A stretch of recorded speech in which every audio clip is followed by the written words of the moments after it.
Hey, welcome back to Shining Light Inspirations. I'm your host, Althea Jackson. I'm so excited to be back on the podcast on today. I hope you're off to a great start to your week. I am so happy to be back on the podcast to shine some light into your day, your week, on your job, in your car, on your commute to and from work, wherever you may be right now. I'm so excited that you decided to join us here on Shining Light Inspirations. It's always a pleasure to have my listeners to join me once again. I don't take it lightly. If you're new, thank you for joining me. Share this with somebody. So yes, here at Shining Light Inspirations, we believe in reaching the nation one person at a time, starting with you. So you can help us simply by hitting the like, the subscribe, commenting, sharing, hitting the 5 stars, hitting the hearts, whatever platform you're on. Rate this podcast so we can move this podcast up to reach more people. And the more people we reach, the more the nation that we reach.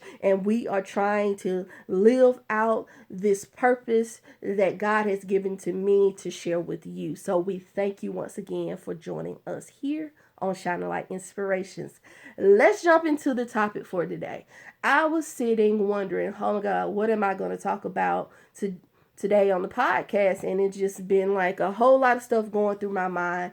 And we've really just, I know I say this pretty much every podcast, that we've really been dealing with a lot, and we have a lot going on and a lot coming up. We have the election coming up, and it's a very trying election, and there are just a lot of things that we need to vote for as a whole, not just for president, but legislation, governor, city stuff. We have a lot of things to vote for in our local, state, and federal government, and we need to get out and vote. So let's put that in. Please get out. Early voting, if I'm not mistaken, I want to say starts on October the 12th or the 13th.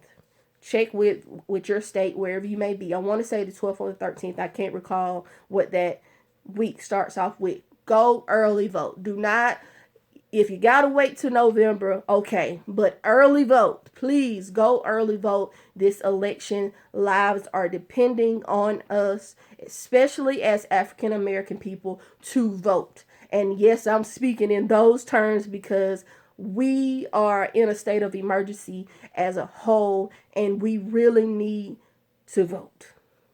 So please go vote. Thank you so very much. I got to put that in there. So we've been dealing with a lot. We have a lot coming up as far as the election and what the next 4 years for us is going to look like. Also, we still have a lot of injustices going on. We just came to the point where we learned the decision from the grand jury dealing with the case of Breonna Taylor, and which was unfortunately, I hate to say this in terms of unfortunately, not a surprise of the way that it turned, but sad at the same time. So we're dealing with that situation and the response to that situation, and the fact that we were put in a position to feel like the decision has been made, so be silent and move forth. There's nothing else to be done. So today, if I had to come to you with a topic, I would come to you with the topic of God has the final say. God has the final say. So just recently, within the past couple of days, we've learned a lot of things that were withheld from the grand jury, a lot of things that, we figured it went, that we found out that, I want to say allegedly, but I want to put in terms of, we found out that a lot of things, what it wasn't even presented to the grand jury, the options that wasn't presented to the grand jury in order for charges to be brought against the police officers that were involved in her murder.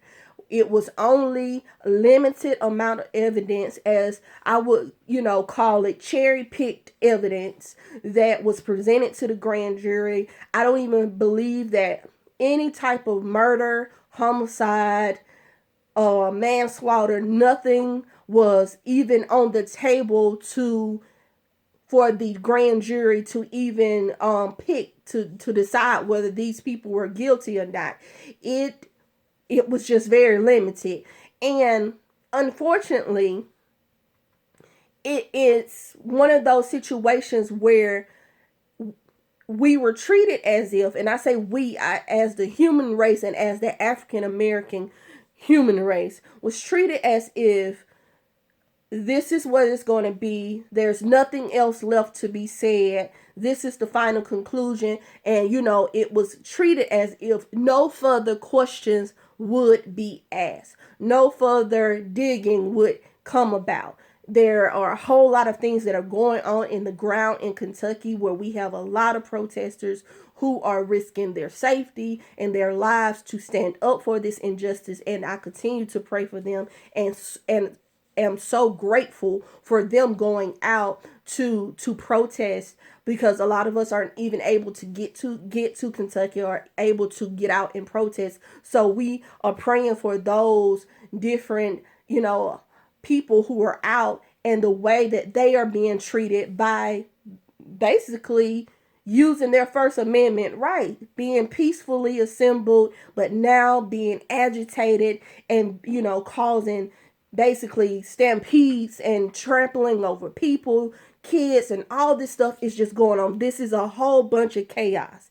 And so I guess after the Attorney General, I know this is a different podcast, like, where we going? I'm going to bring this encouragement back around. I promise you, stay with me. After the Attorney General got on and revealed what basically was the results and the final situation with the grand jury, I guess people really thought, those, people in that position thought, okay, now that the decision has come about, everybody is going to go home. That's going to be that.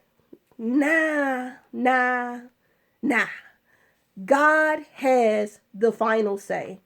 So when the jury realized that, hey, it was a lot of evidence that wasn't even presented to them. It was a lot of things that wasn't even brought to the table, because, of course, the grand jury is going to say, basically, we were given this amount of things to judge based upon, and we wasn't even given the opportunity to even come to a conclusion about Breonna Taylor's death. It was like her death didn't even happen. But God says, wait a minute, what's done in the dark will come to the light. So now we are in a position where a lot of things are starting to be uncovered, and a lot of things are in the works, and we are praying for things to turn out in a better way, that this thing opens back up. We have more charges to be brought, since those charges wasn't even on the table, and that there's some people got to answer for something. So I want to bring this to your attention I know sometimes in life we go through a lot of things and we feel like, God, are you letting these people get away with what they've done to me, what these people are doing to me, the way I'm being treated on my job, the way I'm being treated in my family, the way I'm being treated in my school, whether I'm being bullied or not? God, are you letting these people get away with this? Is this just going to be the end of it? I tried to, professionally go to my supervisor. I tried to go to the teacher and the principal, but nobody is doing anything about it. I want you to know today, God has the final say. God has the final say. When it seems like nothing is going to come from anything, I want you to continue to trust and believe in God, because God is the author and the finisher, not man. God is the author and the finisher. So we have to continue to pray, fast, and believe in God, to know that He is on our side. He is on the side of the righteous, and he will make sure that justice is served. People don't even realize God speaks of justice in the Bible. It's not just a simple forgive and forget situation, as people want to put Christians into a box and make it seem as if justice doesn't happen for Christians, and Christians just overlook things, and God just overlook what people do to his children. God says, I will make your enemies your footstool. So remember, God has the final say. God is not just going to let anything happen to his children. Just as your parents will come to your defense, just as your family will come to your defense, we are in this situation and we are in this fight together, where we are coming to the defense for our family, for Breonna Taylor's family, for the family of those who have lost loved ones to injustice. God is saying, hold on, it ain't over yet. I know what it may look like. I know what it may seem like, but God has the final say. We have to choose this day who we're going to serve. Either we're going to trust in man or we're going to trust in God. And today I choose to trust in God, because God has proven himself. I'm not even going to say proven himself. He has revealed himself time and time again. And I'm trusting God to reveal himself in this, because, we're in this situation where we're wondering and we're putting so much trust in people and basically pulled our trust out of God. But God is showing himself to say, you know what?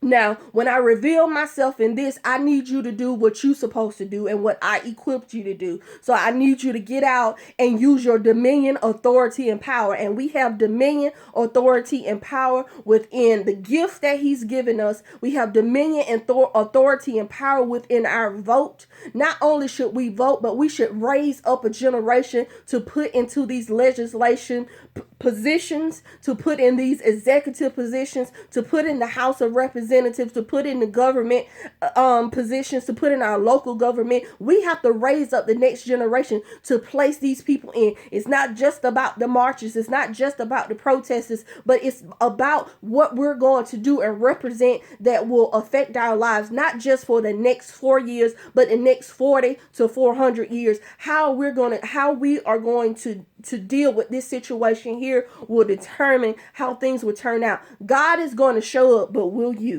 That's the question right now. God is going to show up, but will you? God needs you to show up in the things that he gave you dominion, authority, and power to show up in. God is going to show up and do exactly what he promised you that he will do. But he needs you to keep your end of the bargain. He needs you to believe in him. He needs you to trust in him. He needs you to have faith. He needs you to believe, but he also needs you to use your dominion, authority, and power, which he sent his son Jesus on the cross to die for us, that we may have life and have life more abundantly. So we need to do what God has already equipped us to do. Christ is within us, so there's something great. Greater is he that's within us than he that is in the world. So it's something great within you. So God's saying, I'm showing up, but I need you to show up. God has the final say. God has the final say. So I am encouraging each and every one of you. We are coming up, and I promise you, I'm going to continue to remind you throughout this next month or so until election is over, to please go out and vote. And if I could encourage you to do anything, I would encourage you to early vote. Please go to wherever you're early voting at. Every state and every city and every place is different where your voting is. Please go and early vote, so that on voting day, whatever schemes the enemy tries to set up, it will not come to pass, because you've done your part. Whatever imps and warlocks and witches and witchcraft tries to come against you, it will not come to pass, because God is within you. So please go out and early vote and do what you have to do. We are praying, continue to pray for Breonna Taylor's mother, Tamika Palmer, and all of the people who are out marching and protesting, and all of the legal defense, and all of the people who are in charge of this situation that is, fighting for on our behalf. We want you to continue to pray for them, continue to fast, continue to just study your word, so God can lead you and show you what he will have you to do. Just get out and do your part. So we thank God that God has the final say. So That's all I have for you today. I hope you have the most amazing rest of the week. And remember, make this your best day because you never know if it's going to be your last. I'll talk to you guys real soon.